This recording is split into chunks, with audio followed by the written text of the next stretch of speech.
to be the star of these videos. He's a cat. Yeah. If we were doing this at my house, my cats would be all up in this. Yes, this is about me. Hello. Hello, belly dance princesses and princes. I'm Magnolia, and today I'm joined by the lovely Sabia. Hello, everyone. And today we're talking about something controversial. A little bit.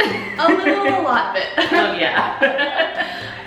So if anyone gets offended by this, we apologize. That's not the intent of this video. We're just trying to sort of bring awareness and discuss this issue. So bear that in mind.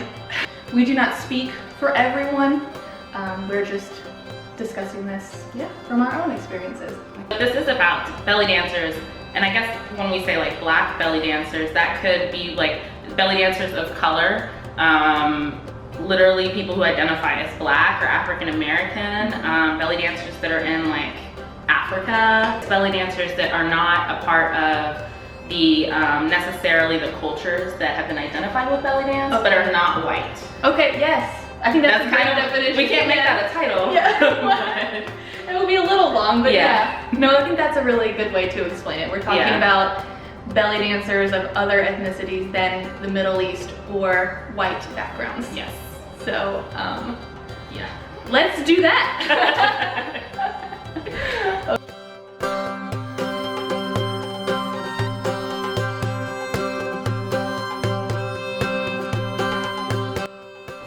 So let me tell you a little bit about Sabia. She is a professional belly dancer here in Atlanta, and she also produces a great show called Attack of the Belly Dancers. I'll be sure to link that down there in the description box so you can check it out. It's going to be, what's the date this year? July 8th this year.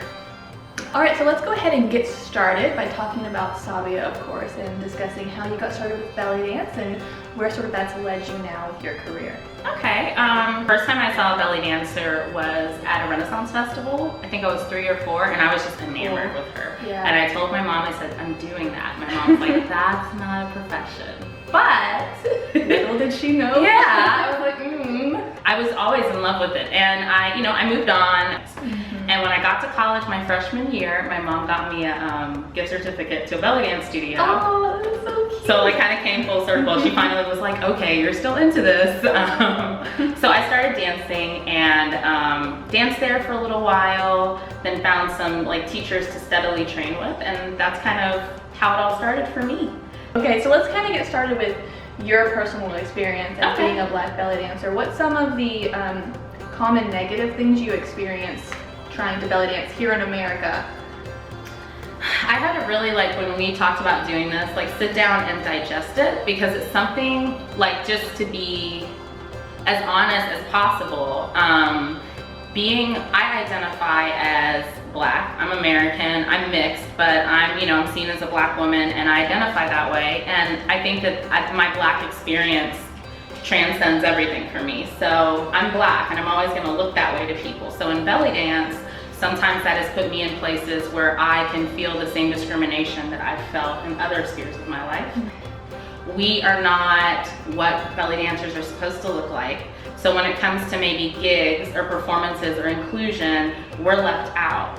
But nobody wants to talk about it. Yeah. So it's okay to talk about, gigs and are we getting fair pricing? It's okay to talk about things like even body image, more so than race, because when it's brought up, there's this really difficult place that we come to where it's, okay, well, this isn't your dance anyway, so why are you, like, you can't feel that way because it's not yours. That's a good point. At the same time though, when it comes down to, okay, we're all dancing, let's use restaurant gigs as an example, because just to give a general one. So a restaurant wants a dancer, but they want a white dancer with blonde hair and blue eyes, which is something that I've encountered in my life. And they don't want black dancers. That's discrimination. And the belly dance community struggles to see that, because I think they just don't want to talk about it. Like, we don't want to talk about it anywhere else. So I get a lot of, oh, but there's this restaurant that hires black dancers, or you're okay here, and it's just a difficult conversation for people to have. And I think it's even harder in dance because this isn't even my culture. So for me to come in and say I feel discriminated against because I'm black, trying to do a Middle Eastern or North African dance, people are just kind of like, well, you can't feel that way, but I can, and that's my opinion. I do feel like I can feel that way. So. I do too. I definitely do. I mean, I think that's one of the reasons that we love belly dance is that people anywhere in the world can do it and enjoy that culture and be a part of this art form, and you're allowed to feel however you want to feel. No one can tell another person what emotions are correct. That's not okay. So that's also why we're doing this video. Yes. But I just know in my experience, I've had a lot of great experiences, but I also feel because of my skin color, there have been opportunities and things that I have not been able to be a part of. Some of us are dancing to pay our bills. Right. And I don't expect everyone to say, okay, I'm gonna, get my lights turned off because I'm gonna turn down all these gigs when I need the money because they don't let black dancers in their restaurant. At the same time, it's a difficult topic. It is. I can't make that call for somebody else, but they do have to understand from my perspective that when I watch you make that choice, that's your choice, but I don't get to make that choice. Yes. I don't get led into that space to make that choice. I've been watching belly dancers online since I was like 14. Yeah. And definitely in the beginning, I don't remember ever seeing a black belly dancer video online of a professional until maybe the past few years.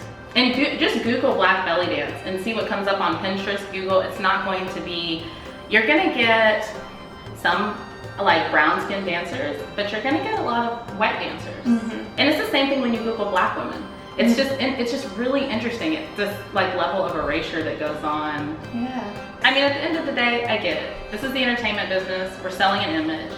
At the same time, we also shape that image. And I just want people to think about that. That yes, we're selling an image, but just tunneling into whatever people expect versus pushing back and educating, there's a huge difference. We had kind of talked previously about when you traveled to Egypt to study as well, and you had also thought that it would be possibly a negative experience. So do you want to talk about that? Sure. So for the most part, I was pleasantly surprised. I had a really great experience in Egypt, both times that I went there, as a tourist and as a dancer while I was traveling. So that's wonderful though that you didn't have. It's more over here, ironically, that I didn't think you were going to say that. Now Europe as a whole, which I had an experience there, was a little different. I did travel to Europe for a festival, and I was just there to learn. I didn't compete, I didn't perform in the gala, but I attended them. I was sitting in the audience. It was me and another dancer in our community. We were the only black people there. In the whole audience? In the whole audience. And I don't even know how to like eloquently talk about this, but I was shocked. I felt so many different levels of disgust when I saw the dance company come on stage in blackface. They were doing a Nubian dance. Oh, okay. I was gonna say, are they just like, they wanted to look tan, or like really they did blackface? It was like, they were darkening their skin. They weren't doing the American blackface where you emphasize like the features of the lips, and like, it wasn't Sambo. Okay. But they had certainly made an effort they were all very like lighter skinned, or they were white women, and then there were female dancers. They had all completely slathered themselves in like brown makeup. Oh my They were darker than me, and it wasn't. Oh my gosh. It was very difficult to watch. I felt so uncomfortable, so offended. I know that they're good people. I know that their intention was not to offend me. Let me try to listen. I was trying so hard. But they felt like they were honoring the Nubian people by putting on the garb, like the costuming, which, okay, that makes sense. But they felt the need to put on the skin color. And I just could not come to a place with them where I could understand, or they could understand me, of like, why do you need to paint your skin? Right. Why is that, like, the costuming says it. Like, I see it, I'm like, oh, Nubian dance. Okay, costuming cool. And the music, obviously, the movements. How many really big black dancers are there? I can't name one. And that might just be where I'm at, and I haven't found The only one I can think of is Donna. Yeah. But she wouldn't be popular there. No. Like, when I think of like internationally known dancers, I can't think of one. And I don't feel like it's fair to say, well, maybe they just haven't made it yet. I doubt that. I don't think that's right either. I don't think that's correct either. No, I not to rub people too much the wrong way, but I don't even think that Black dancers have made it into a space where we have that platform to say, hey, that's not okay. I don't think so. Because they're like, oh, that's cute. Because, you know, who are you? Whiteness is something that is valued everywhere. And it's not to say that to make white people feel bad, but people have to understand their privilege. And that's a privilege that white people bring with them everywhere. And there are things I have privileges in that maybe you don't, but your whiteness in this dance is going to probably draw people to you more than me. Even the people who are brown. No, I agree with you. So it's complex. Yeah. And I think the reason why I'm having like all these thoughts and we're realizing that there's so much further this conversation can go is because we've never had this conversation. I've never heard anybody talking about this publicly, or at least not in front of me. They don't talk about it. I've never seen any blogs about it really. I've seen maybe a couple Facebook posts by some prominent Black dancers, but you see the response. Yes. Or the lack of. Yes. It's people don't want to talk. It's one of those things, and I do also have a background in psychology and therapy, and it always takes me to this like space that happens with anything when it comes to race of there's the conversations you have in your living room and there's the conversations you have in public. And this is not a conversation people want to have in public. But even if you don't have it in public, then nothing's going to change. Nothing will change. But for the people who are in a good place, why does it matter to them? Because it only matters to them if they care about the fact that it's wrong. It's not affecting them. Well, that's what privilege is. Exactly. And it's just something that I don't expect everyone to relate to, but it's something that people have to understand that like when I put on my belly dance costume, I still carry my Blackness with me. Yes.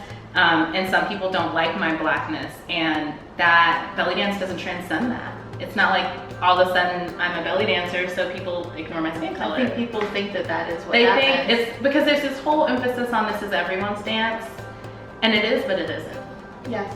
I think it is a dance that everyone can do, and I think that everyone should. I love belly dance. If I could get everyone in the world to belly dance, I would. It's amazing. That's our next goal. Yes. Everyone should belly dance. At the same time, belly dance is just a dance, and it holds its own history and culture and music from all these countries. But we're also just people, and we bring all of our humanness into dancing. Absolutely. With that in mind, make sure that if you have any comments or questions about this, to leave them in the comments down below. We're going to be checking them out. We're going to be responding. If you have honest questions, if you really want to know, you want to know more about this issue, you want to know more about Sabia's experience, put those down there. We'll be sure to respond to those. Yeah, of course, because it's so important to have these conversations. You just have to be mindful, like you were saying, that not everyone's going to have your perspective, so be respectful and be open to listen as much as you speak. Right, yes. His butt is making this issue seem not serious. Go away, cat. Let's sort of close it out with some advice you would like to give to any aspiring Black belly dancers who maybe feel like they won't be accepted in the community or that they won't be able to find any gigs. Okay. The first thing I'm going to say is, if you love this dance, and don't let anyone take that from you. I think that there's no such thing as a true hobbyist. All of us have to be respectful and mindful of where this comes from and who we are. So know what you bring to this dance and educate yourself about what this dance is and enjoy it. And don't let anybody's get in your way. And I think that in community is really important. So if you ever feel like you want to talk to someone one-on-one and you don't feel like you have that space, please reach out to me. I'm on Facebook. I have a website you can contact me on, and I'll give you that information. Yes. I will link both of those in the description box below. All right, so I wanted to thank Sabia one more time for coming and talking with us today. Thanks for having me. This was great. Absolutely. I think we've talked about a lot of things. There's a lot more we can talk about. So if this goes well, we might do a part 2, maybe in the next few months, and sort of expand on these ideas and maybe expand on any sort of questions you may have. So yeah, please comment, because I would love to hear people's feedback, because it'll definitely shape the way that we move forward. Yeah, that would be great. So thank you very much for watching, and feel free to subscribe if you want to see more videos like this, and be sure to check out Sabia's information down below. Bye.